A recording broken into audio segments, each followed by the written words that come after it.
ইদানিং দেখেছেন funny content creator আলামিন ভাইয়ের কি অবস্থা। আর উনি ফানি কন্টেন্ট তৈরি করতে গিয়ে ওনার শরীর দগ্ধ হয়েছে। আল্লাহ তাআলা ওনার সুস্থতা কামনা করছি, আল্লাহ তাআলা ওনাকে সুস্থ করে দিন।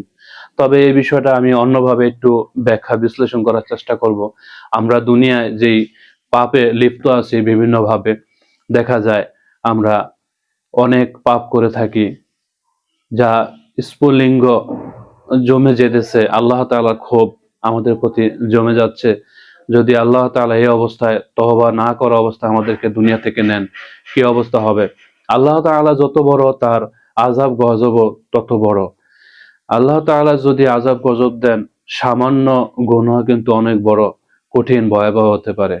তাই আমি অনুরোধ করব, এখনই আমরা তওবা করি এবং ৫ ওয়াক্ত নামাজ ঠিকমতো আদায় করি। আল্লাহ তাআলা আমাদেরকে এরকম জাহান্নাম থেকে, আযাব গজব থেকে বেঁচে থাকার তৌফিক দান করুন।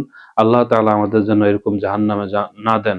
আল্লাহ তাআলা আমাদেরকে দুনিয়া থেকে তওবা করে সঠিক নিয়মে দুনিয়া ত্যাগ করতে পারি। আল্লাহ তাআলা আপনাকে আমাকে তৌফিক দান করুন। আসসালামু আলাইকুম ওয়া রাহমাতুল্লাহ।